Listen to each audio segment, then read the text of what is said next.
Hey everyone! Today we're diving into some mind-blowing facts about everyday life that you probably didn't know. Get ready to have your mind blown. These facts are so crazy, you'll be telling everyone you know. So sit back, relax, and let's get started. Okay, this fact is one of those things that'll make you question everything you thought you knew about the world. Brace yourselves. Bananas are berries, but strawberries aren't. I know, right? It feels like someone's messing with us. But it all comes down to the botanical definition of a berry. You see, botanists, those are the cool cats who study plants, they define a berry as a fruit that develops from a single ovary and contains one or more seeds. And guess what? Bananas fit that description perfectly. They grow from a single ovary and have those little black specks inside, which are actually tiny banana seeds. Strawberries, on the other hand, are a bit more complex. They're what's called an aggregate fruit, meaning they develop from multiple ovaries of a single flower. Those little white dots on the outside of a strawberry? Those are actually the real fruits, each containing a tiny seed. The red juicy part we love to eat is just the swollen receptacle of the flower. Who knew, right?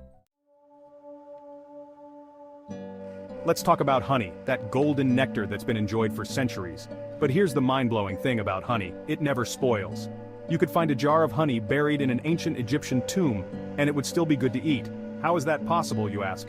Well, honey has some pretty amazing properties. First of all, it's incredibly low in moisture, which makes it an unwelcome environment for bacteria and other microorganisms that cause spoilage. Think of it like this. Those little troublemakers need water to survive, and honey is like a desert to them. But that's not all. Honey also contains natural enzymes that produce hydrogen peroxide, a powerful antiseptic. So, not only is it inhospitable to bacteria, but it also has its own built-in cleaning crew. It's like a self-preserving pantry staple. Now, let's take a little trip to our planetary neighbor, Venus. Venus is a pretty weird place. For starters, it's the hottest planet in our solar system, even hotter than Mercury, which is closest to the Sun. But here's the really trippy part. A day on Venus is longer than a year on Venus. I know, it sounds like I'm messing with you, but I'm serious. Here's the deal. Venus rotates on its axis incredibly slowly. Like really, really slowly.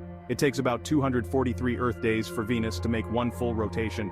That's longer than it takes Venus to orbit the Sun, which takes about 225 Earth days. So, if you were lucky enough to live on Venus, which, let's be honest, you would experience one sunrise every 117 Earth days, and, to make things even weirder, the sun would rise in the west and set in the east because Venus rotates in the opposite direction of Earth. Talk about a long, strange trip. Alright, this next fact is one of those things that makes you realize we're all connected in this crazy web of life.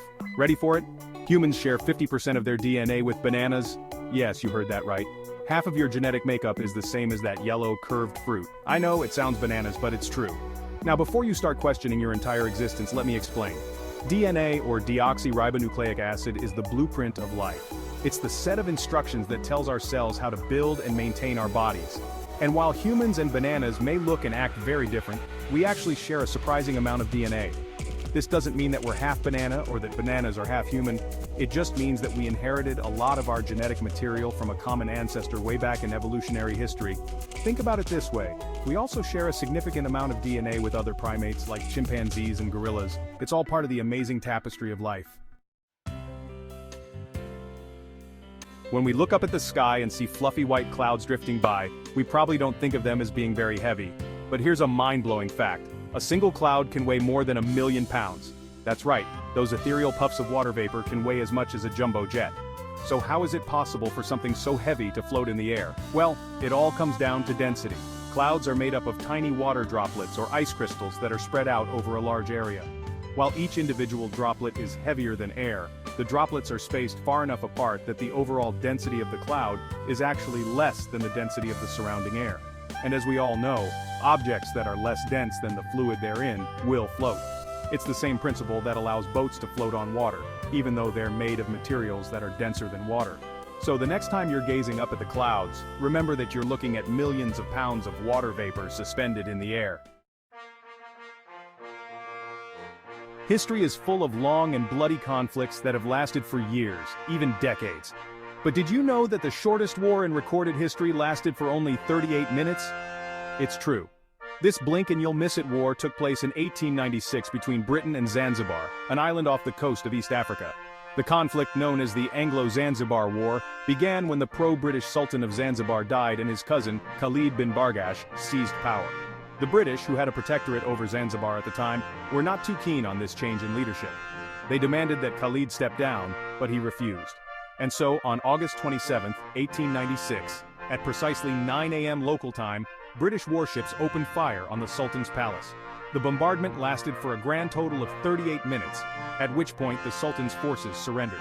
The Anglo-Zanzibar War holds the record for the shortest war in history, a somewhat dubious honor that it has held for over a century. It's a reminder that even the most seemingly insignificant events can have far-reaching consequences. Alright everyone, time for a little experiment. I want you to try something for me. Ready? Try to hum while holding your nose closed. Go on, give it a shot, I'll wait.